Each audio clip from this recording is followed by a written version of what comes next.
May 25, 1978. Northwestern University. A package was received, addressed to a professor. As the package was opened, a small explosion tears through the room. It was the first in what would become a deadly series of bombings. Over the next 17 years, someone would send 16 bombs across the country, killing 3 people and injuring 23. Universities, airlines, corporate offices, no place was safe. The FBI launched one of the longest and most frustrating manhunts in history. No fingerprints, no DNA, no clear pattern, just destruction and fear. FBI named the culprit as Unabomber. Welcome back to Prison Stories. This documentary covers the almost unsolvable case of Unabomber, one of the most elusive criminals in FBI history. We'll uncover how a brilliant mathematician became a domestic terrorist, the investigation that spanned nearly 2 decades, and how Unabomber was caught. Ted Kaczynski was born on May 22, 1942, in Chicago, Illinois, to a working-class family.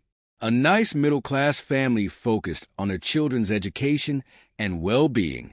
From an early age, Ted showed signs of extraordinary intelligence, way ahead of his fellows. Though he has always been socially isolated, he excelled in mathematics and science, which earned him a scholarship to Harvard University at the age of 16 years old.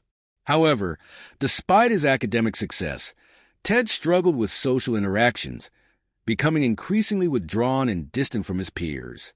His time at Harvard, which began in 1958, was marked by a sense of alienation, and although he thrived academically, in his second year at Harvard, Kaczynski participated in a study led by Harvard psychologist Henry Murray.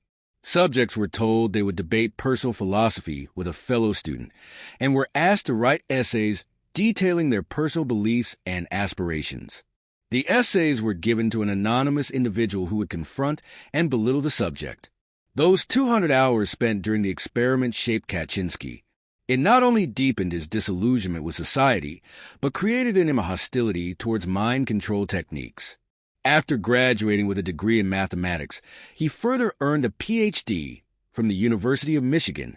Ted's growing frustration with the world around him, particularly with the direction of modern society and technology, set the stage for the radical beliefs he would later develop. As he also pursued teaching for a small period in Michigan University, his professors and colleagues have nothing but praise and high regard for his brilliance. He pursued teaching for a short period of time, but resigned without giving a reason. This was a turning point in life. He bid adieu to the life of university, mathematics, and teaching and took another road towards becoming a recluse. Kaczynski chose to withdraw from society altogether, moving to a remote cabin in the mountains of Montana. He built a cabin and started living in it without electricity or running water. He lived a minimalist life. He grew his own food and hunted.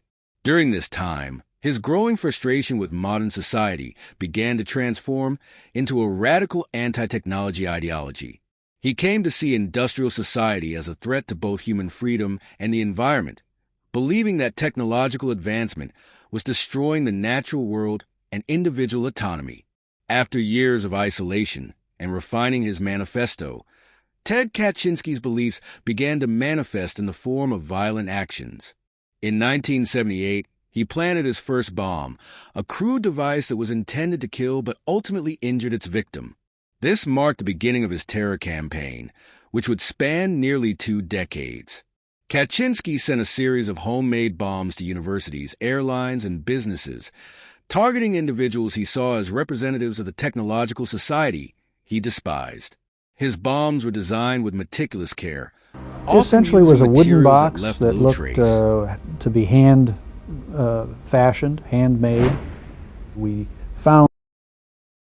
Over the years, his attacks escalated in both frequency and sophistication, with several victims seriously injured and 3 killed. His bombs were not just a means of causing harm, but a form of communication, a way to express his anger toward a society he viewed as increasingly dehumanizing. Beside bombs, Kaczynski also sent numerous letters to the media, universities, and individuals. The letters were the FBI's only lead in the case, the only way to get inside the mind of the Unabomber. With no clear suspects and no physical evidence linking anyone to the bombings, the FBI had no choice but to dissect every word Kaczynski wrote, hoping to find a clue that would lead them to him. His most famous letters were sent in 1995, when he demanded that his manifesto, Industrial Society and Its Future, be published in major newspapers, such as the New York Times and the Washington Post. He threatened to continue bombing people if the manifesto wasn't published. The manifesto was the only piece of evidence they have so far. It was filled with language that seemed carefully crafted, almost like a blueprint of the bomber's mind. The FBI's behavioral analysts began combing through every phrase, every sentence, looking for patterns, clues, and insights into the bomber's background. The way Kaczynski described technology, his references to academic subjects, and his disdain for modern society all pointed to someone who was highly intelligent and educated, yet deeply frustrated with the direction of the world. Analysts noted the use of particular academic language and ideas, which suggested that the bomber might have a strong background in fields like mathematics or engineering. They also studied his writing style, which was precise and methodical, indicating that the bomber was someone who took his time, planned carefully, and was not prone to rash decisions. The real breakthrough came after the publication of Manifesto.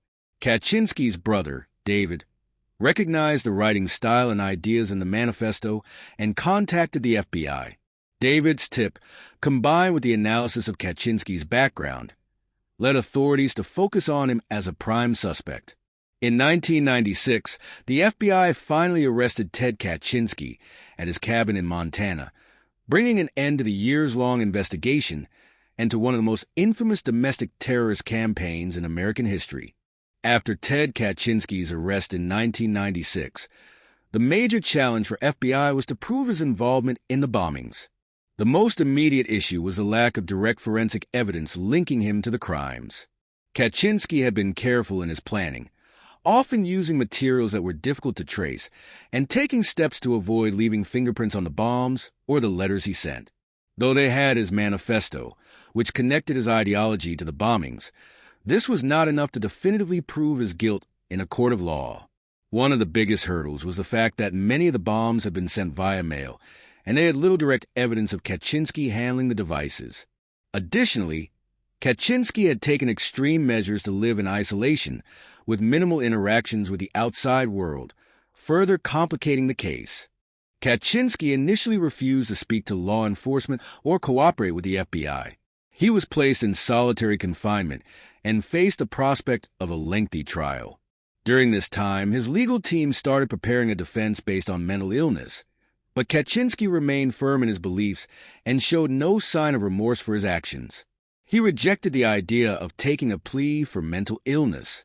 That could have been fatal for his ideology. Ultimately, Kaczynski pled guilty to all charges in 1998 in exchange for a life sentence without the possibility of parole. The confession, though not accompanied by an emotional admission of guilt or regret, effectively ended the trial and sealed his fate. Kaczynski was sentenced to life in prison without the possibility of parole. After a series of mental and physical health issues during incarceration, Ted Kaczynski finally took his own life on midnight June 10, 2023. Ted Kaczynski was a genius, but as the world around him evolved, he became disillusioned. His ideas, though extreme, were not entirely baseless. His critique of unchecked technological advancement and its potential to erode human freedom was right. Yet his method of correcting it was wrong. Kaczynski's life is a tragic example of what can happen when brilliance is met with disappointment and frustration.